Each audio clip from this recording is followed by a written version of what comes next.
Hi, this is Brianne Burnson with Plum Fabulous Foods, and we are going to give you another tip this week, but this week we are going to talk about what to do with all the stuff from your garden. A lot of times people come and they want to have these great big gardens, but what they don't think about is what are you going to do with 70 pounds of squash? So over the last 10 years as we've been gardening, we've learned a lot of different great ways to use the stuff from our garden. Because what's the point of having a garden if you're not going to eat all the stuff that you put all that hard work into growing? So the thing I wanted to talk about today are these. These are called patty pan or scallop or flying saucer squash. And a lot of times at the farmer's market I get quizzical looks because nobody knows what these things are. So this is a type of summer squash, so it's in the same family as your yellow crookneck or your zucchini. And those two squashes more people are familiar with because you can buy them at the grocery store. These kind of squashes are not commercially produced. They're an heirloom squash. They're actually native to this area, so they outperform my yellow and my zucchini way more. They're just better adapted to this climate. So I'm going to show you 4 different things to do with these kind of squash. The first thing I'm going to show you is how to make a pizza with this squash. So I'm going to go ahead and cut off the top and the bottom. Okay, it's got a real thin skin, so I can scratch it with my fingernails just like a squash or a zucchini.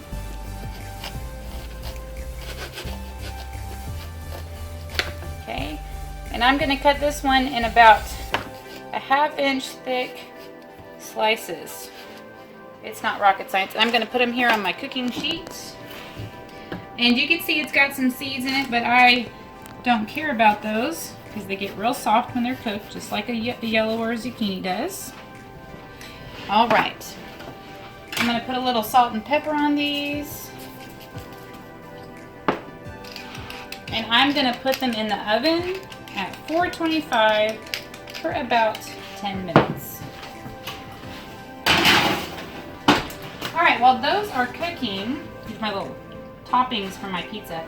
While those are cooking, I'm going to show you another way I love to cook squash, and I actually had this for breakfast this morning, and I have it probably almost every day because it's so quick and easy and so good.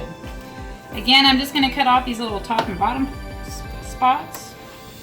Alright, I'm going to cut it in half. Now, there's really no right or wrong way to cut these things up. Okay, a yellow or a zucchini is real easy because you just slice it in pieces like this. This I don't ever know what to do. It just kind of depends on how big the squash is. Sometimes I'll cut it into 3 sections and then slice it like this. But the goal is that you want these skinny pieces. Okay, so I'm going to put those, I've already sprayed my pan. I'm going to use my organic coconut oil. And then I'm going to salt it and I'm going to pepper it.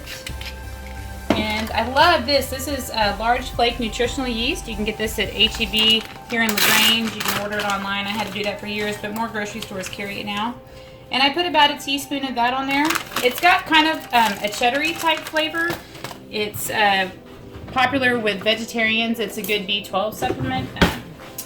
And so I'm just going to take a fork and I'm going to toss this stuff around. Now, if you don't have the nutritional yeast, that's fine. Just salt and pepper and oil is gonna give you the same desire. You could put panko breadcrumbs on it if you wanted to. You could do Parmesan cheese on it. You could do an almond flour. Just something to give it a little bit more crunch. I'm gonna spread them all out there. And I'm gonna throw these in the oven at 450 for about 15 minutes. Use my little toaster here. Okay. Another thing I wanted to show you, this is a real simple way to cook squash and it can be done in about 5 minutes. And this is what I do when I'm needing a side dish for supper in a hurry. I'm going to cut the tops and bottoms off. So you can see this time I actually cut the squash in half to get to these. Okay, then now this one's kind of wonky. It's kind of a weird size. So I'm going to go ahead. I want the pieces when I'm sauteing them for dinner to kind of be about the same size. So you can see there's no right or wrong way, but about your 1/8 of an inch, 1/4 of an inch thickness. That was too thick.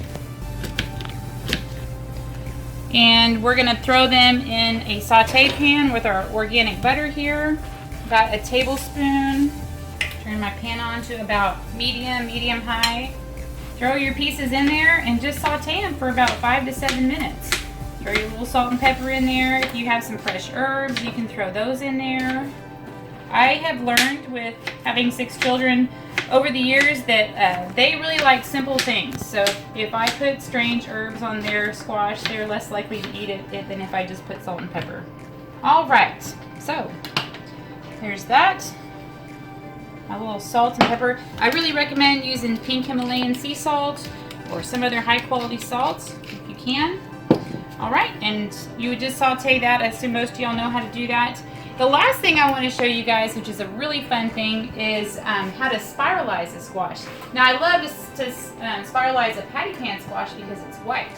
So when I throw it in like spaghetti with spaghetti noodles or something, my kids have no idea. So that's just another trick.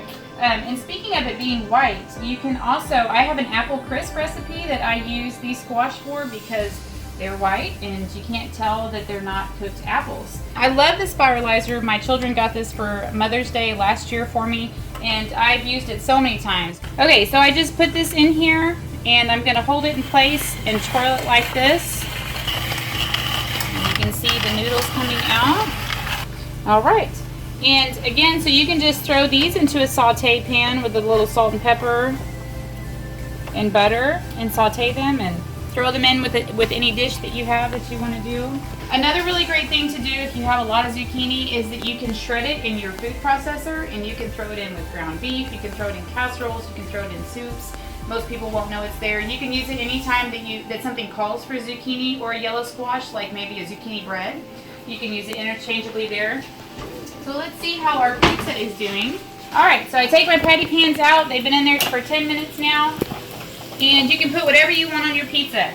I am using some fresh tomatoes from the garden on some of them. I don't like too many tomatoes. And then I'm going to use some uncured pepperoni here. So I love this. I love the fact that these zucchini are round and they actually look like a little mini pizza. Because then when my kids are eating their sourdough pizza that I made for them, I don't feel like I'm cheating myself by making vegetables into other food. It actually looks like a pizza and I'm pretty satisfied with that. I'll put my cheese on here. If I had some fresh basil, I would throw that on there. Onions, peppers, any of your standard pizza toppings. And I'm just going to throw this back in the oven for about another 10 minutes. Brown up that cheese, melt it. Here's our squash that's sauteing and I'm just going to kind of stir these around so they don't burn.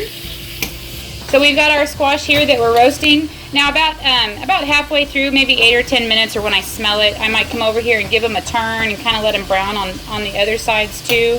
And so by the time they're done, you're going to see a nice brown, dark brown kind of caramelized color on all those. And that's what's so good about roasting like that is when you caramelize, or when you roast most vegetables, they get that caramelization. It makes them nice and sweet. They concentrate the sugars that are found in there. So I hope you've enjoyed this episode of Weekly Gardening Tips with Plum Fabulous Foods. I hope that you'll get some patty pan squash, grow it, give it a try, buy it at your farmer's market, support those local farmers. And if you like this video, then go ahead and give us a thumbs up. You can go to our website, plumfabulousfoods.com. You can also subscribe to our YouTube channel. And best of all, give us your questions. If you've got a gardening question that you'd like to see answered, then leave us a comment with that question.